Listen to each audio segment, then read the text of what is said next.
Hi, everybody. Good evening. Welcome to the broadcast. Tonight's webinar is not an upbeat topic, of course, but it's an important one. And in some respects, I think it's important for all of our families because even if your child is not actively suicidal or is not actively hurting themselves in classic self-harming ways, in many ways, many of our children share a similar trait or similar traits in that they are slowly killing themselves or they're being reckless with their behavior or they don't see the value in their own life. So with that idea, there can be ideas that as we kind of go to the edge of the extreme of somebody considering or even attempting to take their own life, we can pull back from that some of the lessons and wisdom. And I will tell you, it's a humbling topic to speak on because there's no topic that is more sensitive. I'll say this a little bit later on tonight, but I had a colleague tell me when I was writing my book, because I had a section in there, a part of a chapter about suicide, and a colleague encouraged me, if you're not going to say virtually everything that you can about it, which might include an entire book, then don't say anything about suicide because it's far too tender of a topic, especially for those who have struggled with it or who have suffered through it. So I want to say that humbly tonight as I broadcast this, that I recognize I'm not going to be able to say everything that needs to be said. Some of my wisdom comes from watching some of our clients over the years who have struggled with this. Some have come from, unfortunately, my experience of knowing people that have killed themselves and of talking to family members and even parents of those individuals. So with that respect for them and their wisdom, I bring it back to you, and hopefully it can be helpful. Let's start off with self-harm. Self-harm, of course, is some kind of active self-injury without necessarily the intent of suicidality. I'll talk about the correlation a little bit later, but it doesn't necessarily mean that the person is actively suicidal.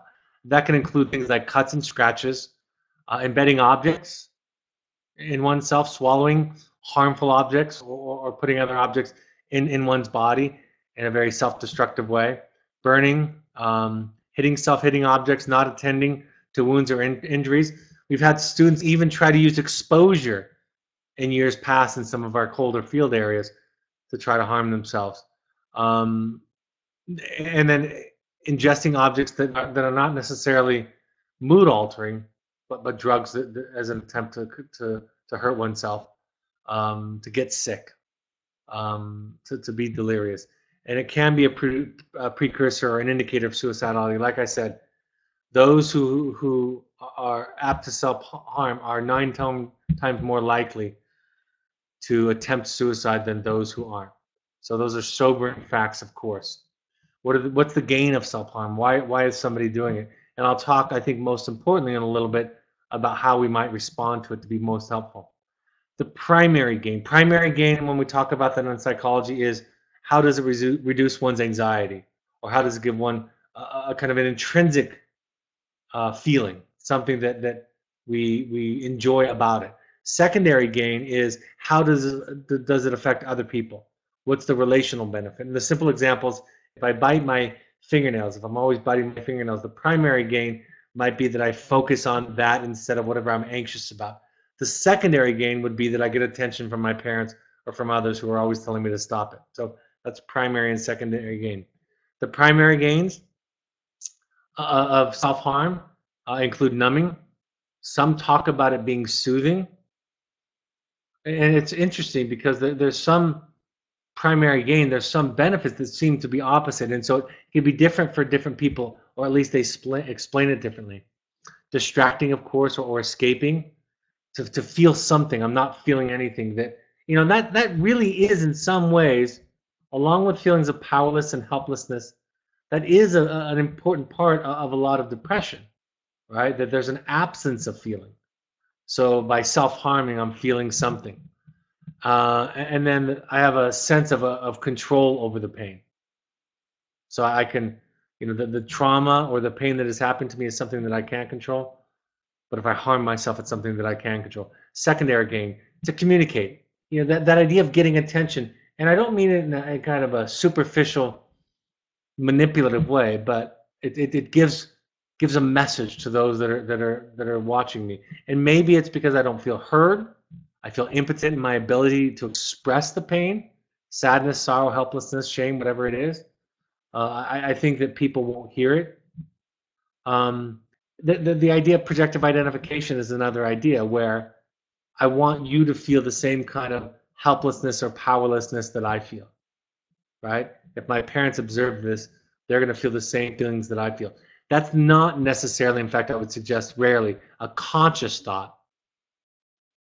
But projective identification is an unconscious dynamic or pattern process where I get you to feel what I'm feeling, to distance myself from other people, right? To alienate myself from other people, to alienate other people from me.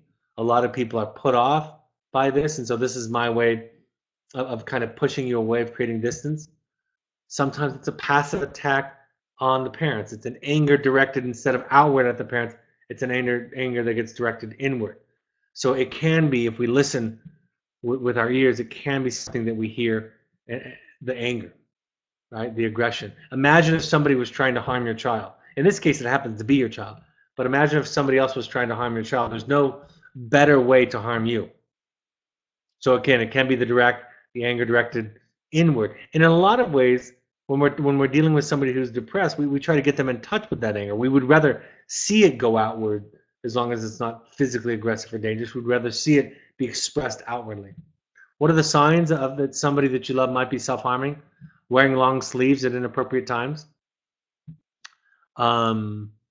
Invisibility, that they're constantly off by themselves, right? Isolated. They hide from you.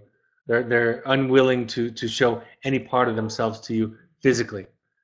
Unexplained or odd explanation for wounds, bloody tissues, towels, or clothes.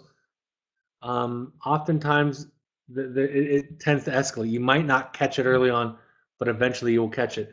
I've heard stories from parents in the past where after they saw a little bit, they ended up searching their child and find a whole bunch of cutting and scars. So eventually it does get out into the open. And then, of course, you find stashes of sharp objects or razors in their room or in other places. That can be a sign of it. It's not necessarily the same as suicidality. Even though there is that correlation, it doesn't necessarily mean that they're going to commit suicide. And that's something that a lot of them want their parents to hear. It can escalate, however. It has an addictive nature to it, a compulsive nature to it. And what that means is that they build up a tolerance, and it becomes, in the beginning, it might have been willful or conscious, but it becomes unconscious, something automatic. We talk about it in terms of what are the gains, but like a lot of addictive behaviors, after a while, you're not choosing it consciously. It's something that you're compelled to do. It becomes a habit. Sometimes they can put their lives at risk, not necessarily intentionally, but through self-destructive, self-harming behaviors. Even risky behaviors can be seen as self-harm. This can be something where it's an unfortunate outcome in those cases. The common threads between self-harm and suicide are escape and shame, right? It's an escape from pain. When Carl Jung said that neurotic behavior is a substitute form of legitimate suffering, he wasn't suggesting that mental health issues were not suffering, but that they were easier to suffer than legitimate, authentic suffering. And so in some ways, they both provide an escape. And at the core of it is shame, some kind of sense of I'm not good, I'm a burden, I'm bad, the world would be better without me. When I talk a little bit more about suicide toward the end, it is this idea that yes, depression is a part of it. Yes, substance abuse can be interwoven with suicidality, but ultimately it is that I'm a burden, that the world would be, I want to shrink, I want to disappear in the experience. And both both self-harm and suicide are replete with these themes. Self-harm, dangerous activities, reckless behavior, and suicide all have the common themes of escape and danger to themselves. And so we might not call the person who's abusing drugs, crack cocaine, heroin, opiates are, of course, at epidemic levels these days, alcohol. We might not think of those as suicidal, but there is still the deadening of self, right? The killing of self over time. Even cigarette smoking can be seen in some ways as self-harm. if we look at it through this lens. So when we're assessing suicidality, when we see somebody, when we are around somebody who's self-harming, we ask questions about their thoughts, about their plan, about their means. Do they have a plan? How would they do it? Do they have the means to carry out that plan? We ask them to rate it on a scale. We oftentimes will include them in a safety plan or a suicide plan if we at all believe, as therapists, I'm not just talking about wellness therapists, I'm talking about any therapist. If we believe at all that they are at risk, no matter what they say, we'll put them on some kind of suicide prevention plan where they'll be monitored. That is, we don't trust them necessarily to take care of themselves, but we're going to go to every length to ensure that they're not capable during this time to kill themselves. If the behavior continues without control, like I said, if it escalates, it can move into that suicide level of self-harm. How superficial are the injuries? I've had people shove knives into them, and not in a lethal way, but that's obviously more serious than slight scratching and so forth.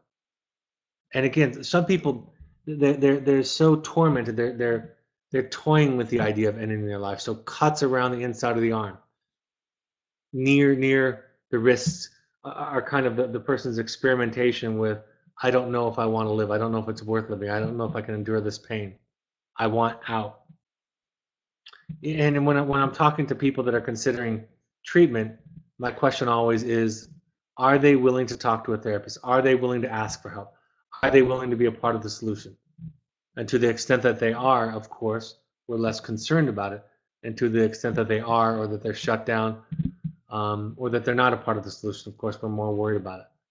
The mental health issues that are associated with both self-harm and suicidality are, of course, depression, bipolar disorder, anxiety, personality disorders like borderline, dependent personality, histrionic personality disorder, are all associated with suicidality and self-harm. Eating disorders, PTSD and victims of trauma, not necessarily as common with people that are abusing substances. That's a way out, although it's not a rule out, but oftentimes that's their escape out of the pain. That's their ability to numb, their ability to not feel or authentically suffer. There can be gender identity, gender orientation, sexual orientation issues often. One of the things that I'll often ask, matter of fact, I ask it every time doing an initial interview, but if I'm talking to somebody in the context of the supervision that I do at Evoke, I'll ask them matter of factly if they are gay or lesbian, if they have ever fantasized, wondered about being another gender than the gender they were assigned at birth. Just now is so common, it's a matter of fact, because there's a high association with those. Because suicide and self-harm is an attack on who I am. Right? I'm not good. I'll talk a little bit more about this idea of attacking the self in just a moment. Perhaps most importantly is, how do we respond to it? Well, what's the most helpful response? The first thing I say is challenge your initial reaction. Most of the time, the initial reaction of any parent is going to be terror. You're very upset, sometimes angry or horrified. And we want to temper that as much as possible, right? Those are normal, real things, but can we respond as closely as we're absolutely possible to being curious? Can we respond with a listening mentality? What's going on? What's happening in there? We want to be as safe as possible. Nobody really is going to be able to respond to self-harm in a calm way. But if you know ahead of time, if that's something that's happened or something that you suspect, if you know that maintaining a calm demeanor means that you're going to be more safe and you're likely to get more information, right? The more terrified you are and then you react, the less safe you are. Welcome the disclosure and discovery as much as possible. Work toward that. Meaning that I'm glad I found out, or I'm glad you told me. That must have been a lot to hold on to. Kind of our typical responses are anger, want to talk them out of it, right? Again, being terrified or extraordinarily sad about it. So again, natural feelings, not the most helpful. That's why therapists can be more helpful because we are more differentiated. They're not our children, right? Watching my child cut is going to be a much bigger trigger for me than having a client who's cutting or burning themselves. And I've had many that have done both, not my own children, but clients. I can respond more like this. And so we have an advantage as therapists. Others have an advantage over me with regards to my children. Avoid as much as possible powerfully charged emotional reactions. The more you can kind of intellectually respond to it, the better. Reassure and affirm them that you're going to work with them. You're going to be there for them. You're going to help. Um, Learning to pay attention and check for wounds if this is a consistent problem. In the field, we do safety checks for people who have a history of self-harm. We ask to look in the typical places. If we find evidence of somebody that's self-harming, we'll ask to do, appropriately so with the right gender, we'll do a strip search because we can't trust that they're safe, because sometimes they'll cut, for example, on the upper inner thigh as a way to hide it from others. So in cases where we have the reason, the suspicion, and you would know about that if you were a parent of a child like that, we would tell you we're going to check medically everywhere. The consequences are safety. We're gonna do what we need to do to keep you safe. That's going to be the consequence. Ideally, we're going to respond with communication, with compassion and communication, where we're listening and understanding what's going on for you. What are you trying to say? If the cutting could talk, if the burning could talk, if the self-abuse could talk, what would it say? Again, ideally not anger. And in teaching them about it. Dialectical behavioral therapy, and I won't go into that in depth, but there's a lot about skills training, emotional regulation, mindfulness. Right? There's a lot of very basic facts that they can be educated on. A lot of dialectical behavioral therapy is about education. So educating them about that and how it can get out of control, and not assuming, again, because we talk about the motives, not assuming necessarily they have control over it. Same with an addict, a drug addict or an alcoholic. We can talk about why people start to drink or start to use drugs, but after a while, it's a compulsory activity. Listen as much as possible rather than talking or lecture. That's a really key piece. That's probably something that applies to most every situation, right? Themes often include not feeling understood, feeling invisible and alone, a lack of connection to others, impotent, powerless, and helpless feelings. Ask open-ended questions as much as possible, not just simple yes or no questions. How is it for you? What's going on? What are you feeling? What's it like? Like I said, what would you say if you could put it to words? And then try to make sense out of it. Even though in some ways, for some of us, for me included, self-harm in this traditional sense, I do sometimes risky things in my life. I do things, I had a motorcycle for years, and many people would say that that's safe or crazy. But in traditional self-harming ways, it's never really appealed to me. It's not been one of my escapes. And so for those of us, and that might be many of the parents on this broadcast tonight, it might not seem like your cup of tea. But see if you can make sense out of it from their perspective, because in some context, it makes perfect sense. So try to validate the drive, the feeling, the need, even if it doesn't make sense to you.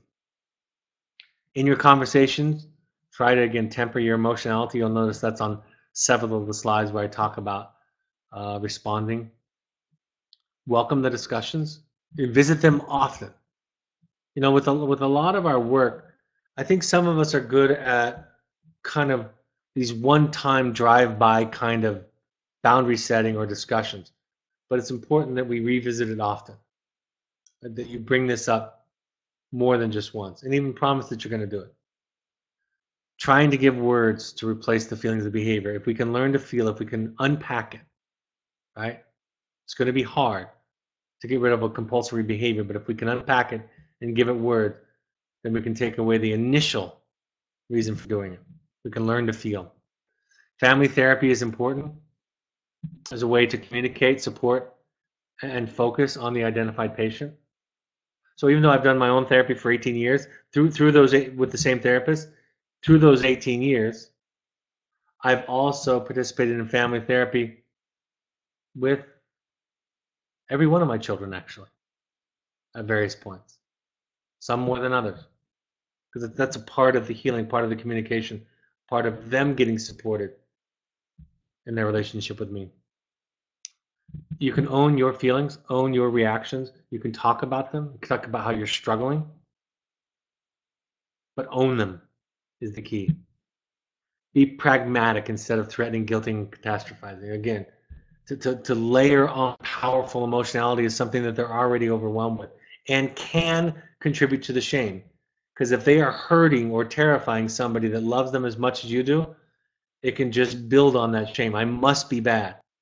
This is another piece of evidence to show that I'm bad if I'm hurting the person that loves me this much. I listed some resources that were suggested by our therapists around the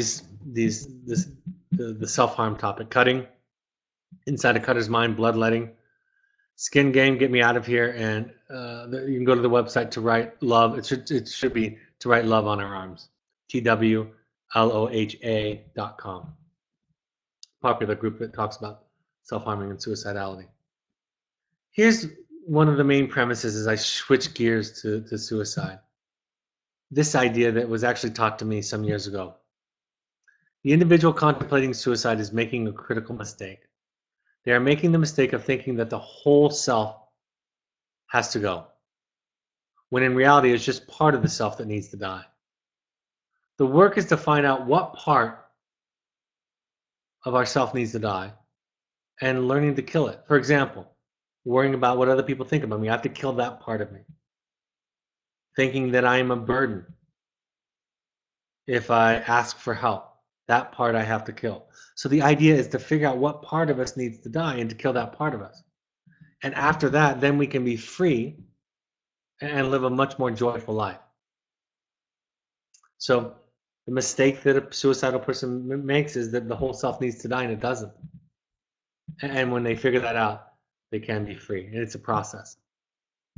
Like I said, somebody told me that don't say anything if you can't say enough. And I'm not going to be able to do that. I'm not going to be able to talk about this enough. But I can give some bullet points, and again, pull back from some of the people that have shared with me. The powerful correlation between shame and suicide. That's why we talk about it so much. That's why it's so important. I've talked about the example of Robin Williams when I was interviewed shortly after his suicide, and I was talking to colleagues about, was it the alcoholism that killed him? Was it the depression that killed him? One of my colleagues shared the opinion, and I agreed. It resonated with me. He said it was shame that killed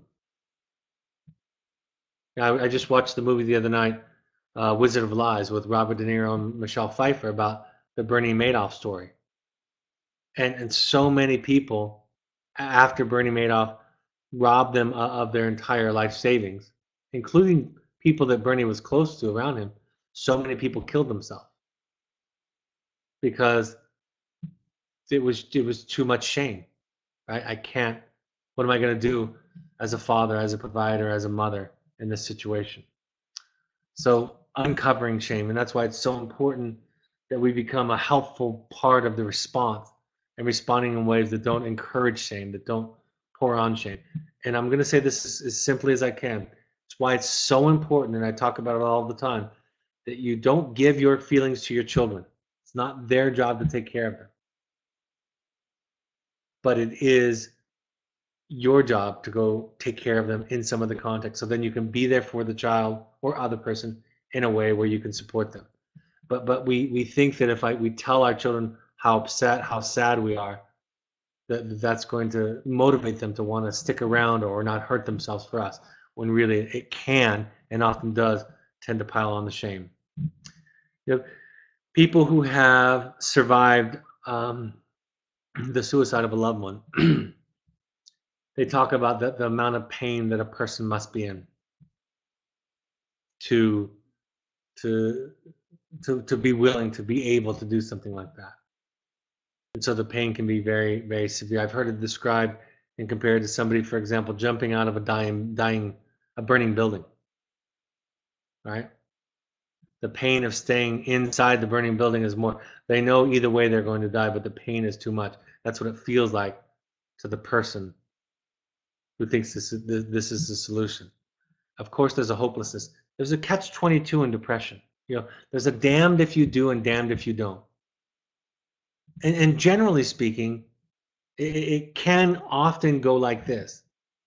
If I am who I am, if I say what I think and feel, if I try to take care of myself, if I try to assert myself, it'll be miserable. It'll be hell.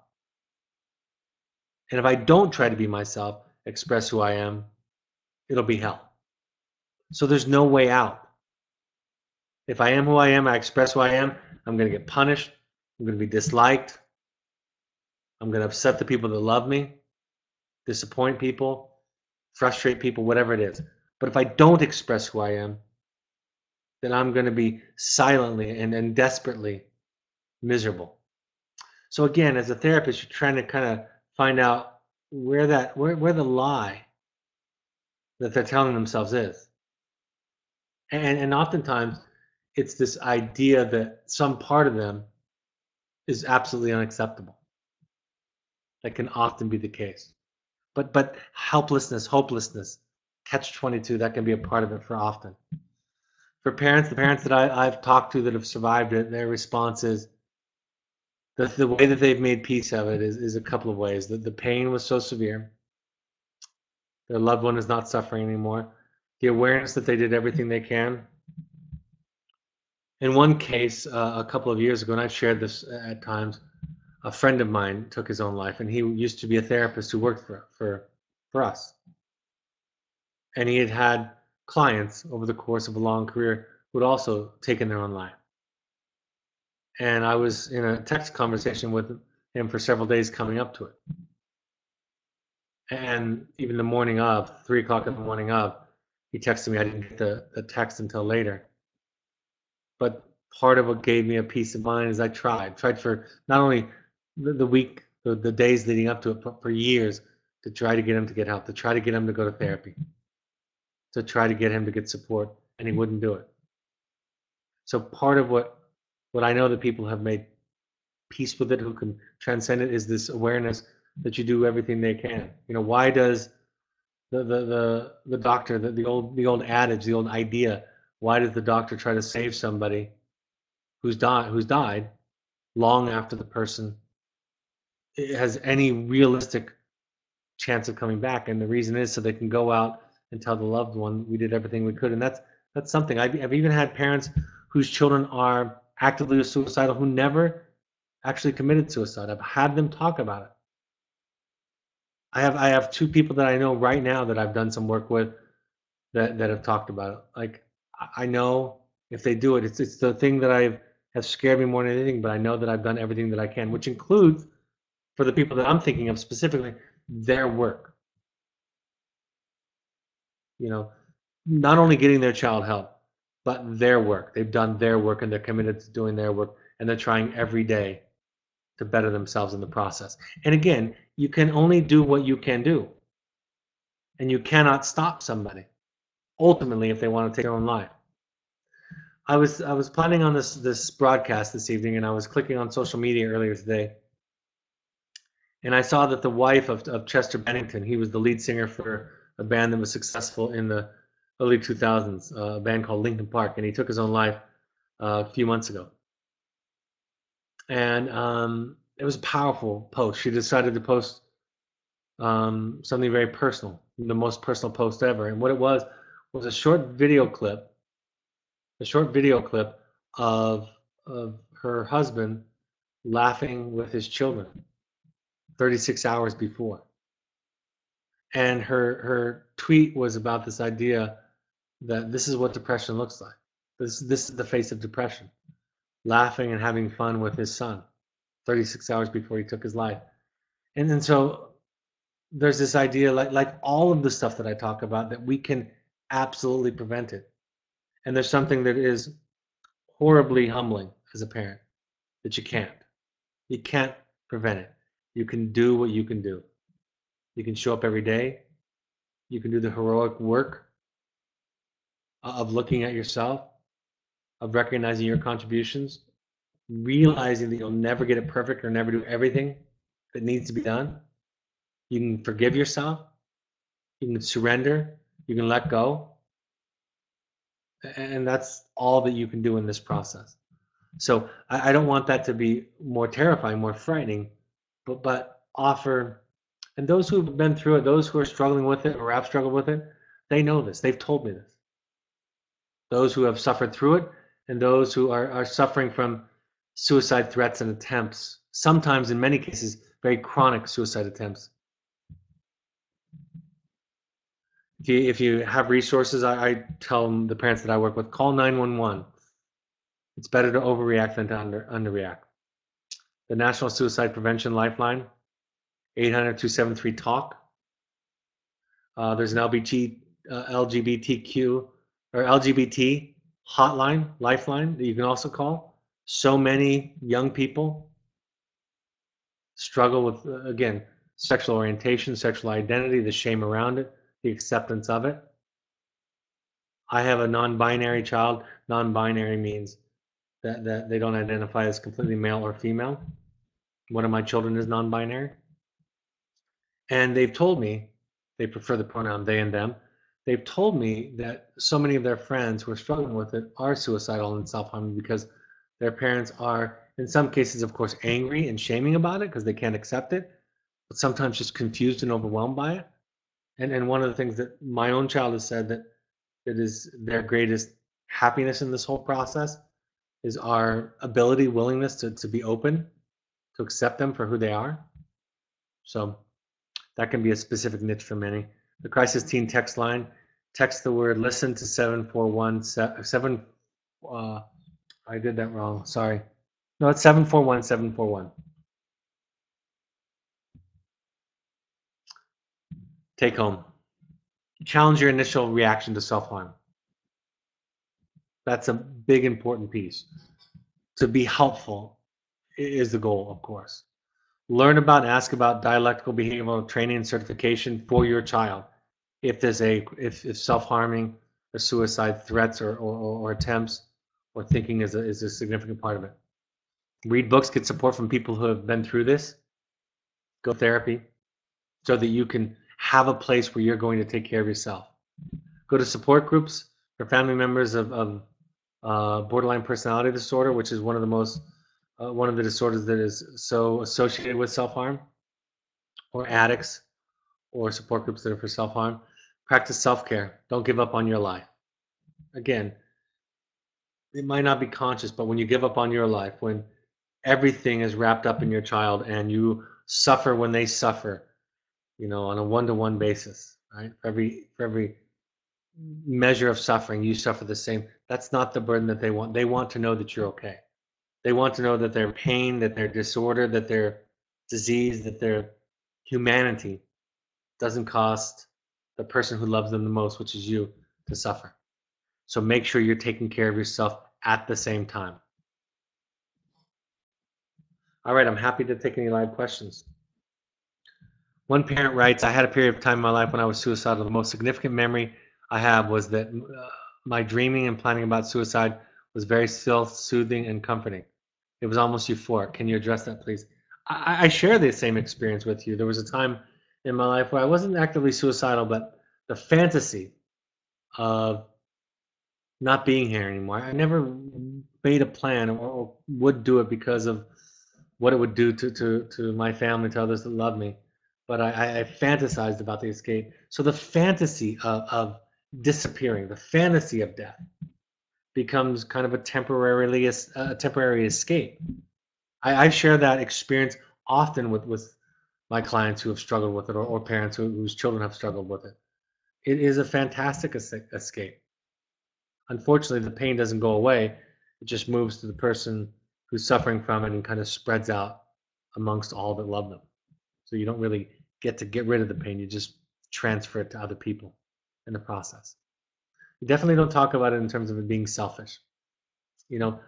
That's something that people respond to. They talk about people that have committed suicide as selfish. I don't know what your spiritual backgrounds are, of course, but we don't find that to be helpful. Again, it's another very shaming message. It's a strange thing to try to shame somebody who has a symptom that is rooted in shame out of it. It doesn't work that way. And the person that's often suicidal, that's part of the catch-22. If I take care of myself, I'm selfish. But if I don't take care of myself, I'm living in a quiet, miserable, isolated life. So don't talk about it in terms of selfishness, please. Our son wrote 3 letters to each of his close friends toward the end of his stay at Evoke. He is 14 and quite honestly spoke about his anxiety, depression, and that he attempted to take his life twice during the last school year. He asked us to give those letters to them, and we, with the help of our Evoke therapist, held the letters. We asked our son to really consider that it is something he really wants out there. I am very conflicted. He wants to connect to his close friends about what he has been going through, but that is a lot for a 14-year-old friend to deal with. Do you have any suggestions on how to handle this? I first trust, of course, the wisdom of your therapist at Evoke who's working with you and with your son. I think it's okay to slow it down. I think it's absolutely okay to slow things down. Children will expose themselves to potential damage at times. And so I'm conflicted too with that because part of it is honoring what they're requesting, but part of it is kind of running it through your adult parent filter and considering that we look at this a different way or that we ask questions. So I would say I think it's wise to slow it down. Wise to ask them to reconsider. I would say, the conversation's not over. We may do this, but we want to have a discussion with you first about this, and you with your therapist, and so forth and so on. So I like exactly the track that you're on.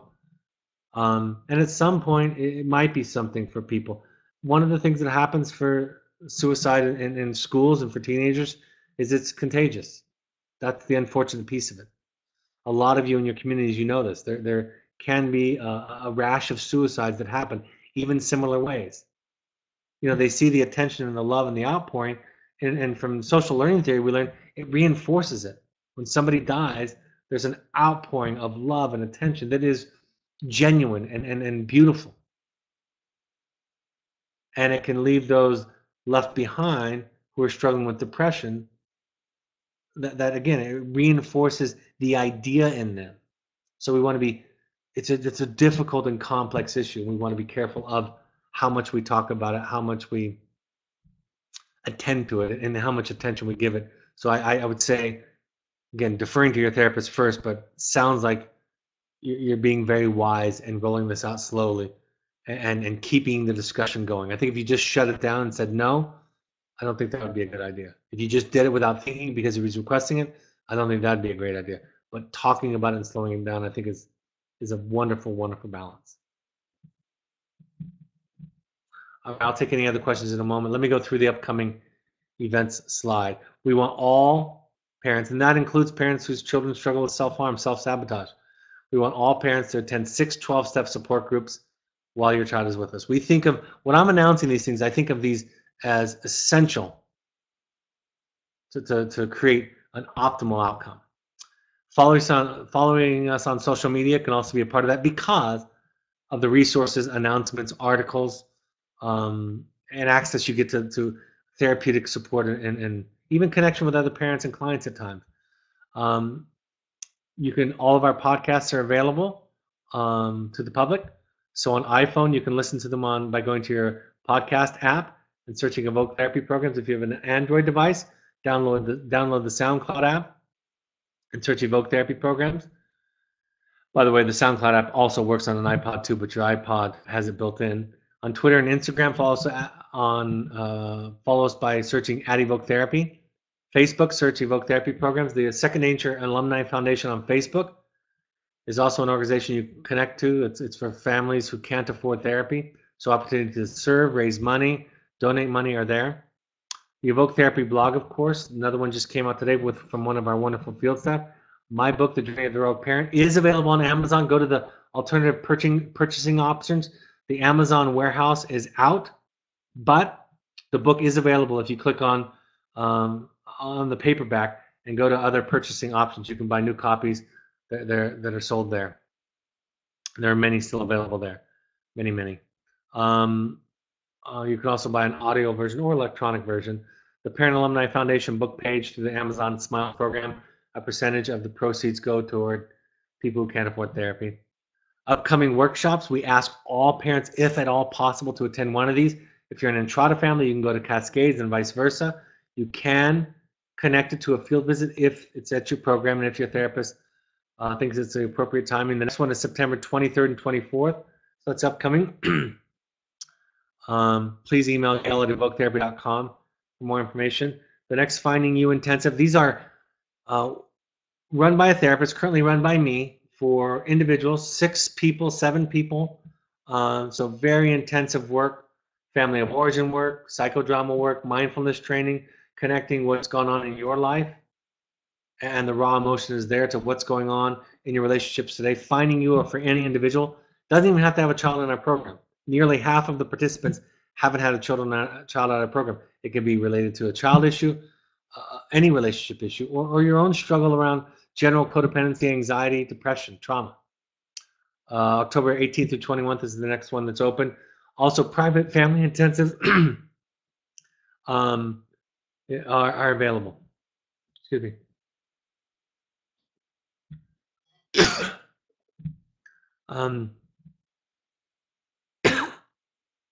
Got a tickle in my throat.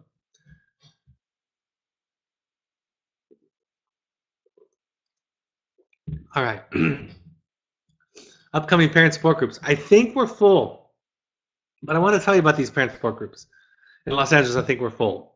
Bay Area, Washington, D.C., Chicago, New York City, and Toronto upcoming, of course, are not full. Andrea@evoketherapy.com. The opportunity to visit with other families, to look other adults in the eyes who have been through this process, to connect to them, to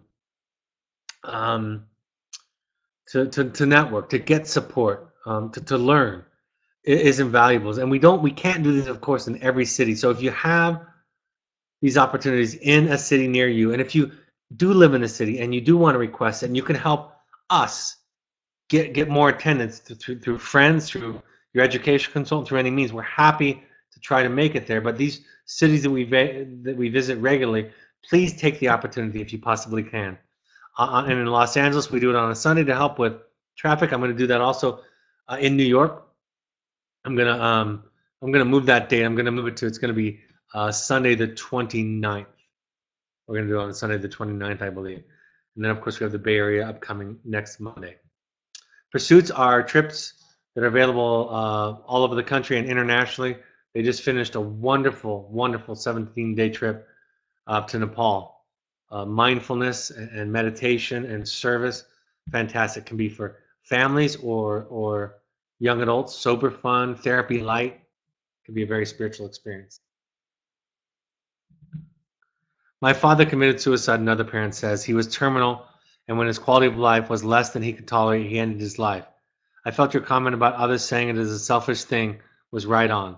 I struggled with this spiritually for some time, and a man from my church helped me through it. 2 of my children struggle with self-harm and suicide thoughts and gestures. My daughter is now 4 months clean while at aftercare now. She works hard at this and still gets the urges. Thank you for talking about this tonight. It was very helpful. I want to say something about that because I want to just emphasize this selfish idea. I don't use that word when I'm doing therapy. Everything that we do is an attempt to feel better. We start drinking alcohol for the same reason we stop, to feel better. We cut to feel better. You know, when a client asks me, what's in it for me? Some people think, well, that's very self-interested, but that's the best answer, right? I wouldn't present anything to clients if I didn't think it could give their life more richness, more meaning, more satisfaction. It might be hard in the short run, but I think you're absolutely right. I think taking judgment out of it is critical. It's not the paradigm of mental health to be judgmental. And sometimes I hear therapeutic approaches hide behind therapeutic language, very thinly masking judgment, just because they couch it in graduate school words and terms and phrases. It doesn't disappear. That's why labels, we have to be careful of labels and what we say about people. And when we use diagnoses even as insults, it doesn't do anything for the person hearing that. So thank you for that. Without shaming, it is helpful to remind and discuss how much his loved ones care, love and accept him, and what losing him would mean to be siblings. Oh, so it's a question. Is it helpful? Sorry, without shaming, is it helpful to remind and discuss how much his loved ones care, love, and accept him, and what losing him would mean to siblings? I think you can say that very. What I said is don't layer on the shame. But we would miss you. We love you. But here's what's important, and it goes on to say, seems expressing that one can remind him that others value him in the world. Or does that put more shame on him? It's not that. No. You can talk about loving and wanting, absolutely. And I'm sorry if I led you to hear that you can't talk about that.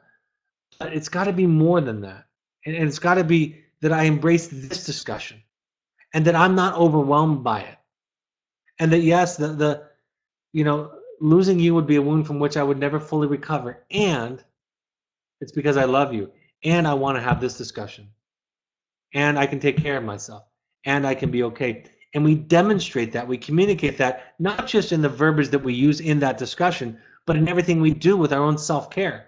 We demonstrate that when we avoid phrases like, I would do anything and everything for you, or I do everything for you. It's not true. It's not possible. It's more important to say, I can take care of myself. I can be okay. Yes, I would grieve. Yes, I love you. But you want to communicate that you're capable of taking care of yourself so they don't have to. So express love, express care, concern, but demonstrate love in your capacity to be there for them. Demonstrate it by doing the heroic thing of looking at and inside of yourself and of taking care of yourself. Demonstrate it by managing the absolute horror that it is for anybody to hear about a child who wants to end their own life. Demonstrate that by going to take care of it in therapy or in Al-Anon. Thank you for that, and I'm glad you asked me to clarify him. It's an art. But it's clear. Listening to it, I can hear it, and it's hard to give you kind of a how-to or not.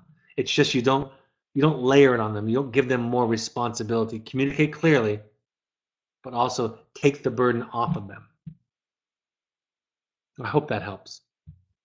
All right, folks, we're gonna have another webinar. Not today. That's today's date. I didn't have these slides proofread this evening, so that's why there's been a couple of typos, including this one. The next one will be this Wednesday the 20th at 7 p.m. Mountain Time. I haven't decided on the topic yet. I did write an email to all of our therapists today asking them for suggested books for me to share with you all on the webinar. So if any of you have those, you can also send those to Andrea@evoketherapy.com. All right, folks, thanks for joining us tonight. Thanks for the helpful point of contact. Thanks for those of you who shared. And I'm told also that we do have 2 to 4 more in Los Angeles. I'm also told that Wednesday night is the start of Rosh Hashanah. I'm sorry about that. I can't do Tuesday and can't do Thursday. So for those of you who will be celebrating and won't be watching, you can watch the archived webinar later. So I apologize for that, but just with my schedule, that's the only other night that I can do it this week. All right, folks, have a great week. Let us know if you want to go to the LA meeting. If you have the opportunity, if you live in the Southern California area, strongly encourage you to attend, and in any of the areas where we are currently doing parent support groups. Have a great evening. Hope this is a helpful point of contact. Good night. Bye-bye.